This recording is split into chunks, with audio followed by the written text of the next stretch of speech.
Very good morning friend, this side से राकेश शर्मा। और आज हम डिस्कस करने वाले हैं एमसी के द्वारा एक मेजर अमेंडमेंट लाया गया है उसके ऊपर। ये मेजर अमेंडमेंट जो है 27 अक्टूबर 2023 को एमसी के द्वारा लाया गया है, जो कि एप्लीकेबल होने वाला है प्राइवेट लिमिटेड कंपनीज के ऊपर। अब प्राइवेट लिमिटेड कंपनीज को एमसी के द्वारा मैंडेटरी किया गया है कि वो अपने शेयर एंड सिक्योरिटीज को डीमैट फॉर्म में रखें। जी हाँ, अब प्राइवेट लिमिटेड कंपनीज को अपने शेयर्स को डीमैट फॉर्म में रखना मैंडेटरी कर दिया गया है स्पेसिफाइड प्राइवेट लिमिटेड कंपनीज को। स्पेसिफाइड का मतलब हम आगे डिस्कस करेंगे कौन कौन सी स्पेसिफाइड कंपनीज है जिनके ऊपर ये रूल एप्लीकेबल होने वाला है। अभी तक क्या था? अभी तक जो है एमसीए जो है 2 अक्टूबर 2018 को एक अमेंडमेंट लेके आई थी, जो कि बाउंड करती थी एवरी पब्लिक कंपनीज को कि वो अपने शेयर्स को जो है डीमैट फॉर्म में रखे। ये प्रोविजन जो है प्राइवेट लिमिटेड कंपनीज के ऊपर एप्लीकेबल नहीं थी। लेकिन अब एमसीए जो है सेकंड अमेंडमेंट रूल 2023 लेके आई है, जो कि बाउंड करती है प्राइवेट लिमिटेड कंपनीज को, जो कि non small private limited companies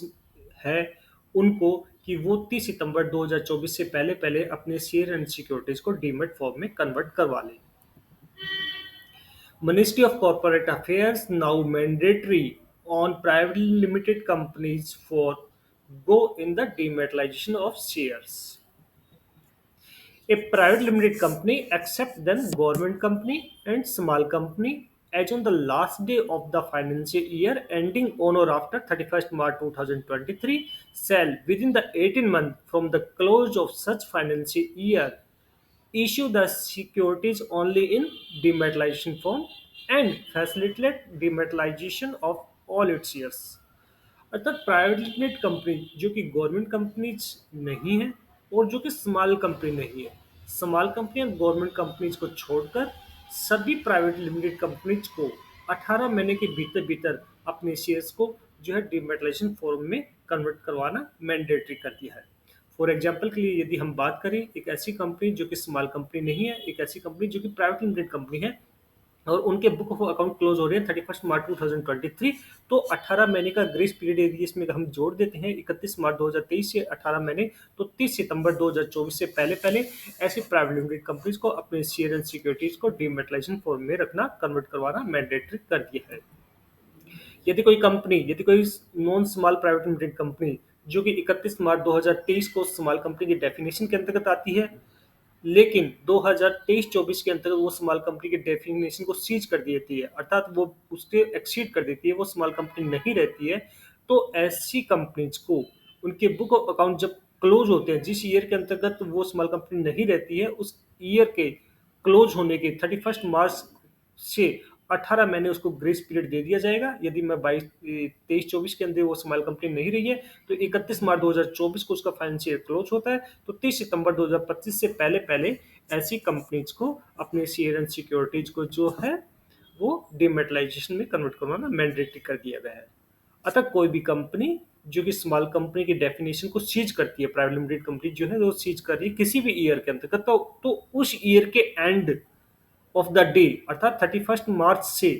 18 month जोड़कर जो पीरियड आता है 30 सितंबर 2025, 26, 27 जो भी आता है, तो उसके भीतर भीतर उसको जो है अपने शेयर सिक्योरिटी को डिमेटलाइजेशन फॉर्म में कन्वर्ट करवाना मैंडेटरी कर दिया है। The MC has allowed private limited companies a grace period of 18 months from the 31st March 2023 to 30th September 2024 for compliance their provision. The provision of the Company Act 2023 related to mandatory demat of shares of the private limited companies. अभी तक ये rule था जो public limited company के लिए लेके आई थी, वो 2 अक्टूबर 2018 को लेके आई थी एमसीए, जो कि पब्लिक लिमिटेड कंपनी को बाउंड करता था कि वो अपने शेयर एंड सिक्योरिटीज को डीमेट फॉर्म में रखे, डीमेटलाइजेशन रखे। अब जो है 30 सितंबर 2024 से जो है एमसीए एक नया अमेंडमेंट लेके आई है, जो कि non small private limited companies को बाउंड करता है कि वो अपने शेयर एंड सिक्योरिटीज को डीमेट फॉर्म में रखे। It is important to note that the requirement of the dematerialization of the share does not apply on government company, Nidhi company, wholly owned subsidiary company of the public company, and small company.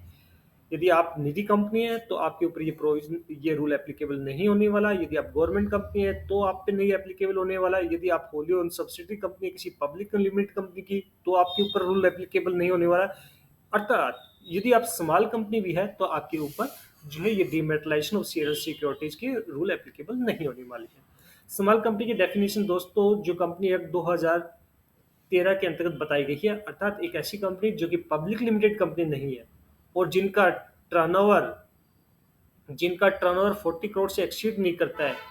And उसकी paid up share capital 4 crore से exceed नहीं करती है, तो वो small company की definition में आती है। और ऐसी स्मॉल कंपनीज को जो है शेयर एंड सिक्योरिटीज को डीमेटलाइजेशन फॉर्म में कन्वर्ट करवाने की रिक्वायरमेंट नहीं है।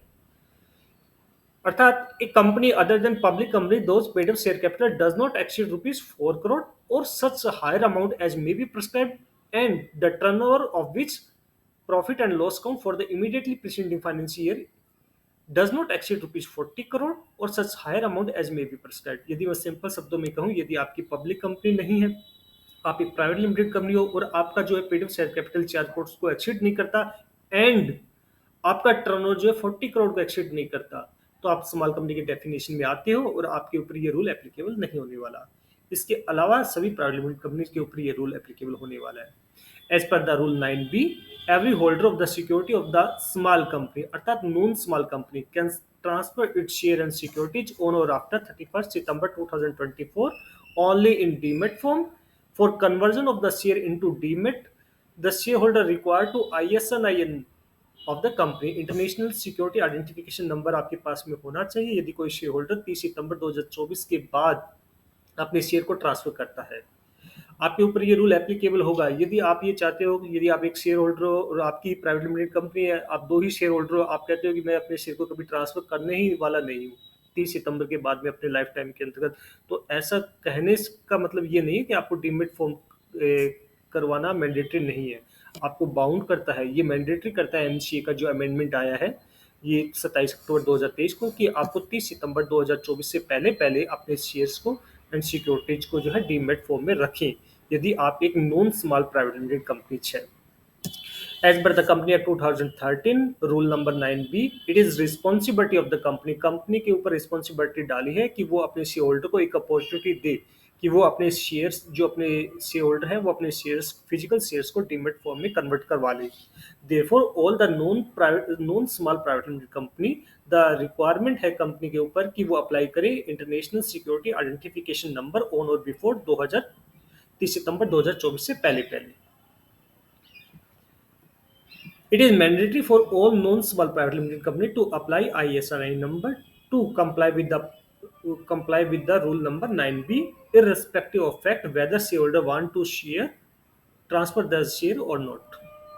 इसके लिए कंपनी जो है अपना एक फॉर्म होता है PS6 जो कि हाफ ईयरली जाती है, जो कि रिकॉन्सिलेशन होता है आपकी शेयर कैपिटल का। इसके अंतर्गत ये बताया जाता है कि आप अपने शेयर्स को जो है कभी यदि कोई कन्वर्ट करवाया है, आपने कोई चेंजेस कराया है, तो एक प्रैक्टिशनर चार्टर्ड अकाउंटेंट या प्रैक्टिशनर कंपनी सेक्रेटरी जो है इसको एमसीए को इंटीमेट करता है प्रेस्क्राइब्ड फॉर्म के अंतर्गत कि आपकी क्या क्या शेयरों में चेंजेस हुआ है। I hope so you understand for this provision कि आपके ऊपर यदि ये रूल एप्लीकेबल होने वाला है तो आप जो है अपने शेयर्स को जो है डीमेट फॉर्म में 30 सितंबर 2024 से पहले पहले ही करवा लें ताकि आगे परेशानी न हो। Thanks for watching this video.